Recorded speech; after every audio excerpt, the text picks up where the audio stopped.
Hello student, हमारे channel mastermind classes में आपका स्वागत है। तो आज हम पढ़ेंगे एनसीईआरटी मैथ चैप्टर 1 एक्सरसाइज 1.2 का क्वेश्चन संख्या 5 को देखने से पहले हम पढ़ेंगे अंक गणित की आधारभूत प्रमेय। तो आइए अंक गणित की आधारभूत प्रमेय को समझते हैं। तो क्या कहता है कि प्रत्येक भाज्य संख्या को कह रहा है कि प्रत्येक भाज्य संख्याओं को अभाज्य संख्याओं के गुणनफल के रूप में गुणनखंडित हम कर सकते हैं, और ये जो गुणनखंड होगा क्रम के बिना अद्वितीय होगा। इसको हम समझते हैं। कहता क्या है कि प्रत्येक भाज्य संख्या, तो भाज्य संख्या के बारे में जानते हैं। तो कहता है कि वैसी संख्या जो एक और स्वयं के अलावे किसी दूसरे भी संख्या से विभाजित होनी चाहिए। जैसे देखिए चार को देखिए, एक से विभाजित है, खुद से विभाजित है और दो से भी विभाजित है। तो ऐसी संख्या को हम कहते हैं भाज्य संख्या। तो ये प्रमेय क्या बोलता है कि अगर कोई भी भाज्य संख्या है तो उसका निश्चित रूप से अभाज्य गुणनखंड होगा, और ये जो गुणनखंड होगा क्रम का कोई महत्व नहीं होगा। इस गुणनखंड में क्रम का कोई महत्व नहीं होगा। जैसे हमने पहली भाज्य संख्या 4 लिया, क्योंकि ये एक से विभाजित होता है, खुद 4 से होता है और 2 से विभाजित होता है। तो भाज्य संख्या का ही परिभाषा है कि वैसी संख्या जो एक और स्वयं के अलावा किसी दूसरे भी संख्या से विभाजित होनी चाहिए, ऐसी संख्या को हम भाज्य संख्या कहते हैं। तो सबसे छोटी भाज्य संख्या 4 है। देखिए 6 को देखिए, 1 से विभाजित होता है, खुद 6 से विभाजित होता है और 2 से विभाजित होता है और 3 से विभाजित होता है। तो ऐसी संख्या को हम भाज्य संख्या कहते हैं। देखिए 8 को देखिए, 8 क्या है? ये भी भाज्य संख्या है, क्योंकि 1 से विभाजित होता है, खुद से विभाजित होता है, 2 से विभाजित होता है और 4 से भी विभाजित होता है। तो ये प्रमेय क्या बताता है कि अगर कोई भी भाज्य संख्या है तो उसका निश्चित रूप से अभाज्य गुणनखंड होगा, इसीलिए संख्या भाज्य है। तो देखते हैं, जैसे आप 6 को देखिए, 6 क्या है? भाज्य संख्या है, इसका निश्चित रूप से अभाज्य गुणनखंड होगा। जैसे 2 गुना 3।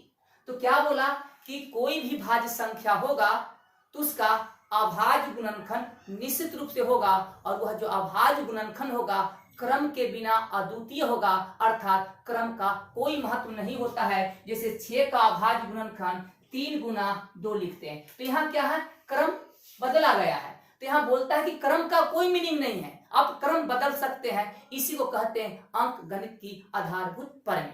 तो अब हम चलते हैं क्वेश्चन 5 की ओर।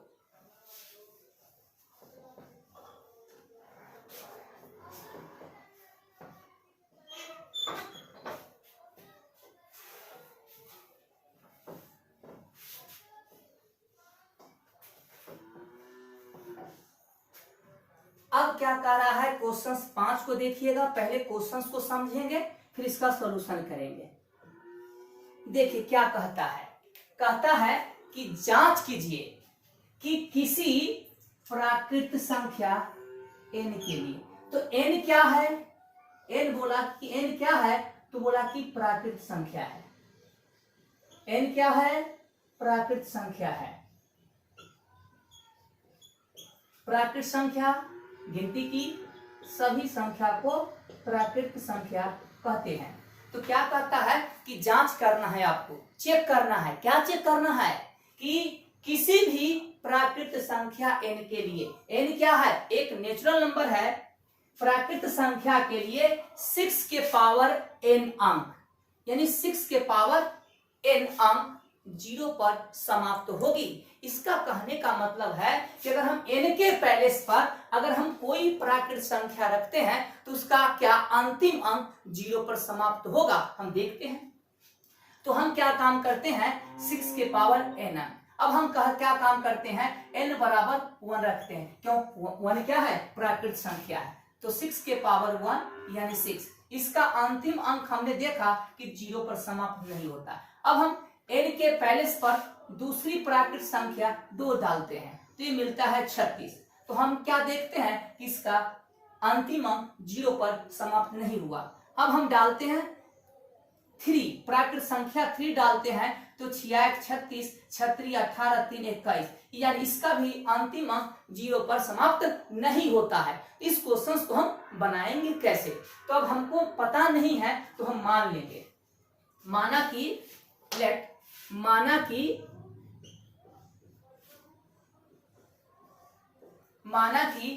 a बराबर हमारा 6n है ना। अब हमको ये भी जानना है कि अगर ये 6 के पावर n अंक 0 पर समाप्त नहीं होता है तो ये 0 पर 6 के पावर n अंक 0 पर समाप्त कब होगा? यानी ये हमने क्या देखा कि जब हम n के पैलेस पर प्राकृत संख्या डालते हैं तो उसका जो अंतिम अंक होता है 0 पर समाप्त नहीं होता है। तो हम जानने की कोशिश करेंगे कि 6 के पावर n अंक 0 पर कब समाप्त होगा, तो उसको हम देखते हैं। तो अब हम क्या काम करते हैं कि अगर 6 का अभाज्य गुणनखंड करते हैं तो 2 गुना 3, अगर मान लेते हैं कि 6 के अभाज्य गुणनखंड में 2 गुना 3 तो है ही, अगर 1 5 हो जाता है तो ये कितने मिल जाते हैं? तो ये मिल जाते हैं 30, यानी 30 के पावर n। तो जब हम डालेंगे 30 के पैलेस पर 1 तो 30 के पावर 2 900, यानी इसके अंतिम अंक समाप्त होते हैं। यानी कहने का मतलब कि 6 के पावर n 0 पर समाप्त तभी हो सकता है जब 6 के अभाज्य गुणनखंड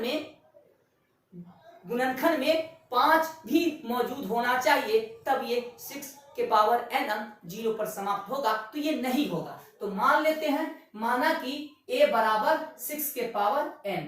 अब हम क्या काम करेंगे? 6 का अभाज्य गुणनखंड करेंगे।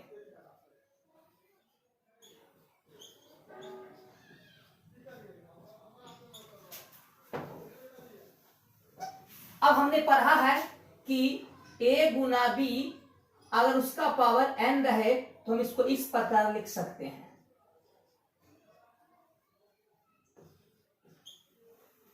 तो इसको हम इस प्रकार लिख सकते हैं,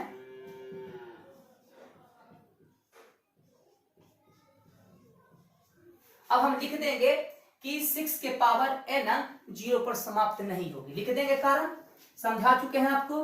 लिखेंगे चूंकि 6 के पावर अतः 6 के पावर n अंक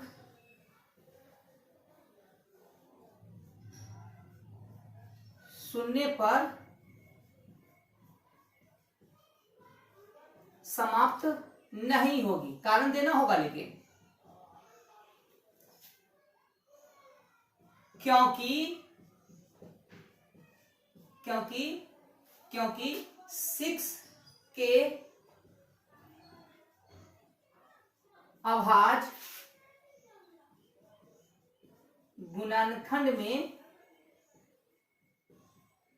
संख्या 5 मौजूद नहीं है। ये आंसर हो गया। तो अगर 6 के अभाज्य गुणनखंड में 2 गुना 3 है, अगर इसके अभाज्य गुणनखंड में एक संख्या 5 और आ जाती तो वह निश्चित रूप से 6 के पावर n 0 पर समाप्त होगी। तो ये 6 के पावर n अंक 0 पर समाप्त नहीं होगी। क्यों? क्योंकि 6 के अभाज्य गुणनखंड में संख्या 5 मौजूद नहीं है। आप नोट डाउन कर लीजिए।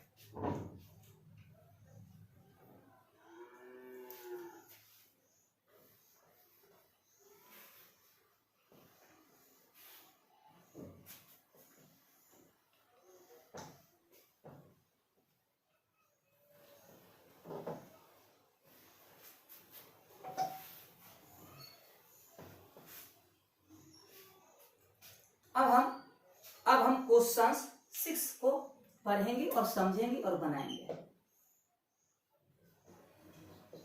देखिए क्या कह रहा है कि व्याख्या करना है। व्याख्या करने का मतलब आपको डिटेल में बताना है। कहता क्या है कि व्याख्या कीजिए कि 7 गुना 11 गुना 13 प्लस 13 और 7 गुना 6 गुना 5 गुना 4 गुना 3 गुना 2 गुना 1 प्लस 5। भाज्य संख्याएं क्यों है? कहने का मतलब आपसे कह रहा है कि ये तो भाज्य संख्या है, ये क्वेश्चन ही बोल रहा है कि ये भाज्य संख्या है, पूछता है क्यों है। अगर ये भाज्य संख्या है तो क्यों है, मतलब सिर्फ आपको इस क्वेश्चन में आपको सिर्फ एक कारण लिखना है जिससे कि आपका आंसर हो जाएगा। तो अभी हमने पढ़ा है अंक गणित की आधारभूत प्रमेय। क्या बोला कि अगर कोई भी भाज्य संख्या है, अगर ये भाज्य संख्या है तो इसका निश्चित रूप से अभाज्य गुणनखंड होगा, इसलिए ये संख्या भाज्य संख्या है। क्योंकि अंक गणित की आधारभूत प्रमेय हमको बताती है कि अगर कोई भी भाज्य संख्या है, अगर कोई भी भाज्य संख्या है तो उसका निश्चित रूप से अभाज्य गुणनखंड होगा, इसीलिए वह संख्या भाज्य होगी।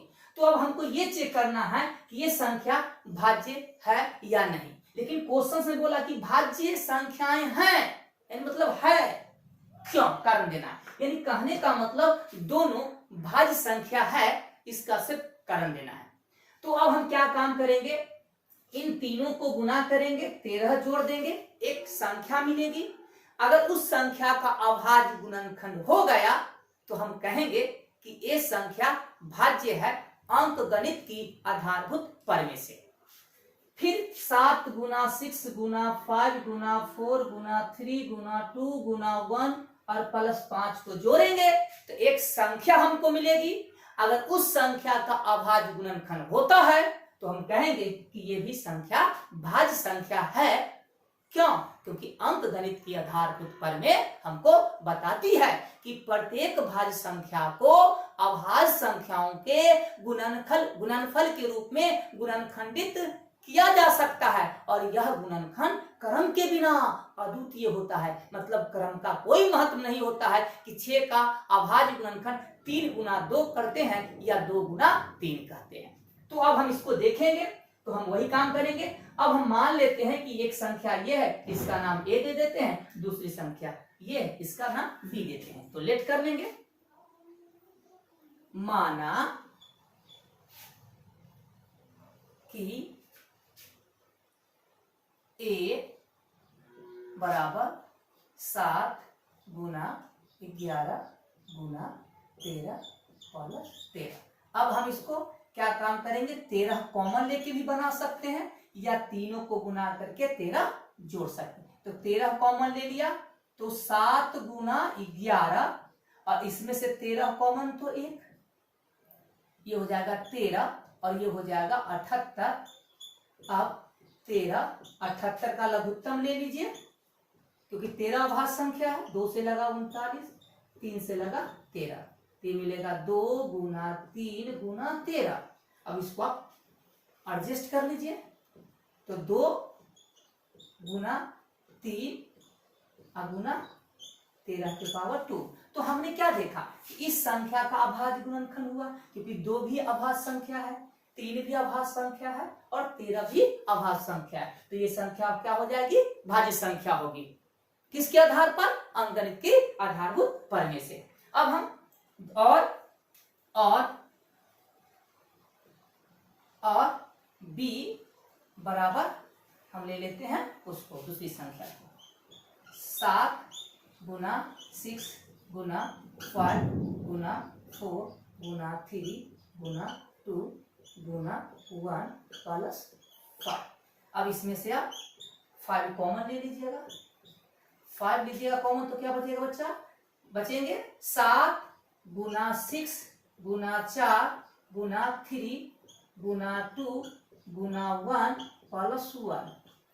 आइए आगे, तो ये आपका हो जाएगा 5, इसको गुना कीजिएगा 3 दूना 6 चक 24 और इसको गुना कीजिएगा तो आपको मिलेगा 1008 प्लस 1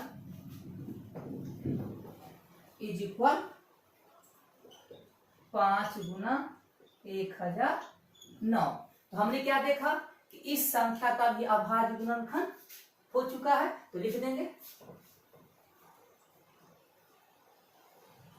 लिखेंगे लिखेंगे चूंकि अतः ए और बी कर दीजिए, इतनी संख्या लिखने की आवश्यकता नहीं है, लिख सकते हैं अतः ए और बी, यानी ए कहने का मतलब ये, बी कहने मतलब ये, अतः ए और बी भाज्य संख्याएं हैं।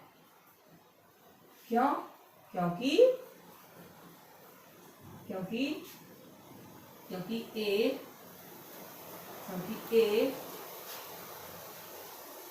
और बी का ए और बी को अभाज्य गुणनखंड के रूप में गुणनखंडित किया गया है। लिख दीजिए अंक या पर में 1.2 अंक गणित की आधारभूत परमेय संख्या याद रखिएगा 1.2 है। इस क्वेश्चन को नोट डाउन कर लीजिए। अब हम क्या काम करेंगे, एक्सरसाइज जो है 1.2 का हम सबसे अंतिम क्वेश्चंस अंतिम प्रश्न हम 7 को हल करेंगे, और इसको उतार लीजिए और हमारे वीडियो को आप अंतिम तक अवश्य देखें और अपने साथ बुक एनसीईआरटी को अवश्य साथ में रखें। तो आइए बच्चों, अब हम क्वेश्चंस 7 को हम समझते हैं और इसको हल करेंगे।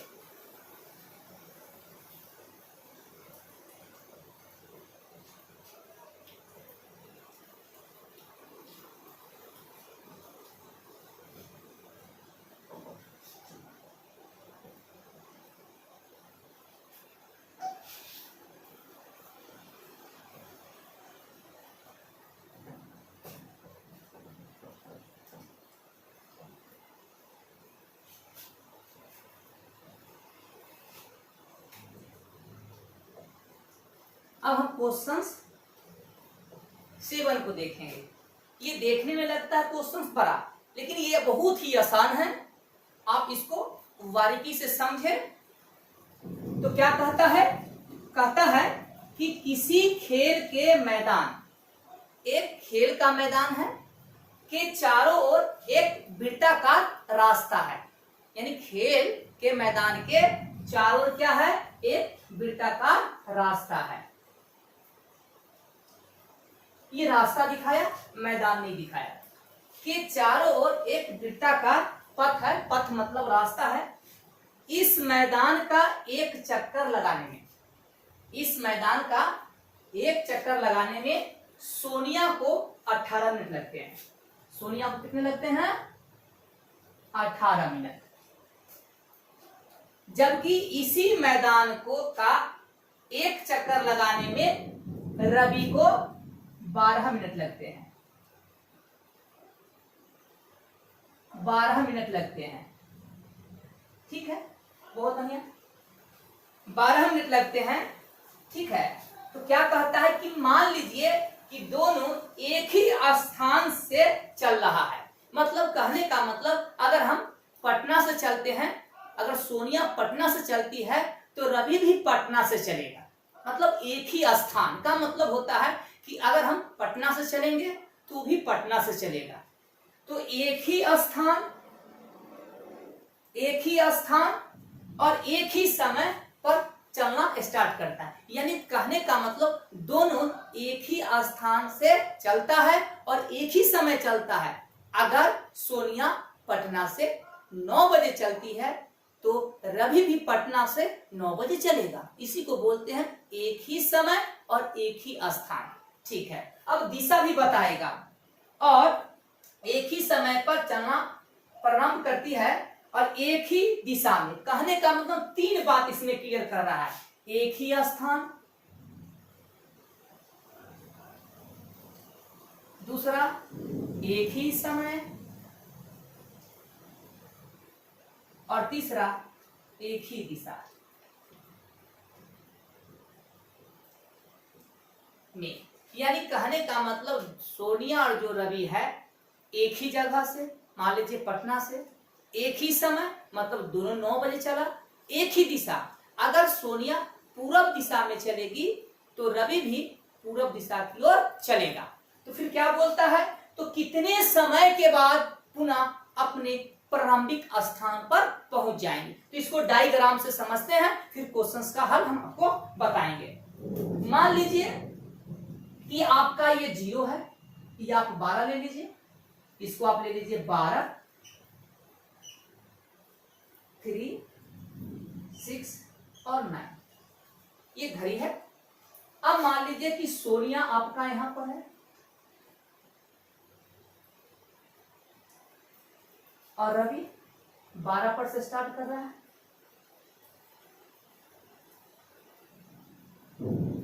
ठीक है, अब आप डायग्राम बना सकते हैं। ये रहा आपका सोनिया और ये आपका रवि है।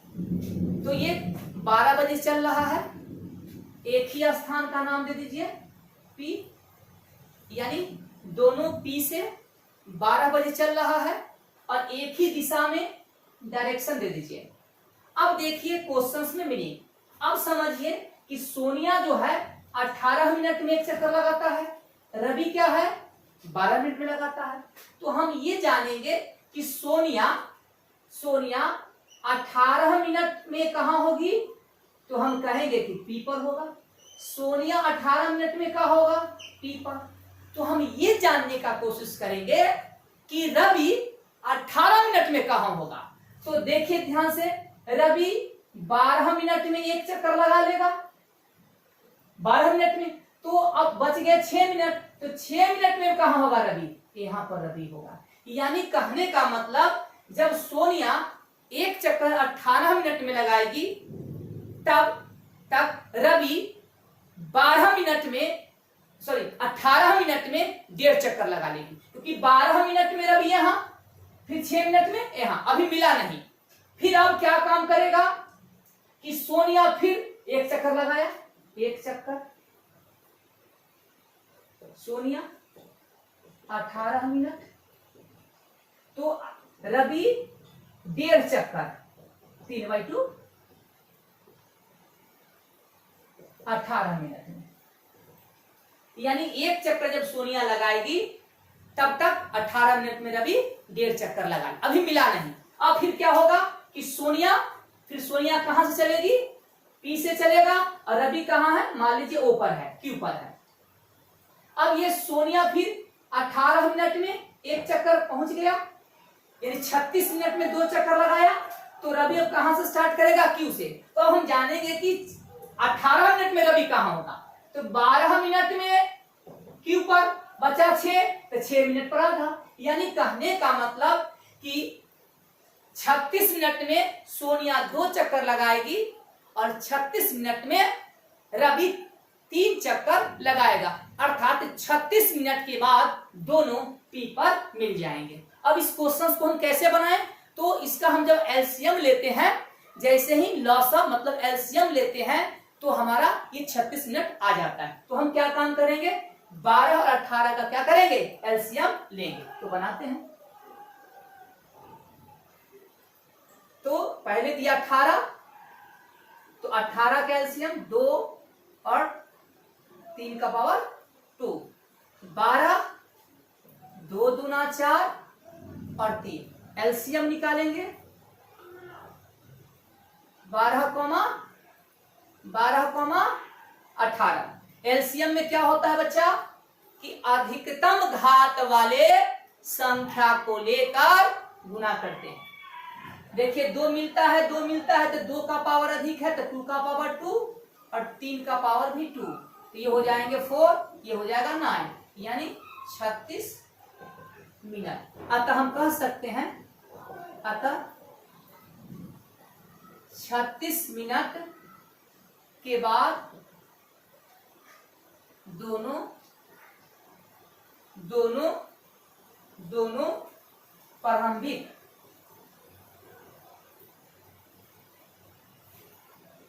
स्थान पर पुनः मिलेंगे। ये हमारा क्वेश्चन है। तो ये हमारा एक्सरसाइज 1 पॉइंट लास्ट हो चुका है। और फिर से मैं आपको बताना चाहूंगा कि हमारे वीडियो को आप अंतिम तक अवश्य देखें।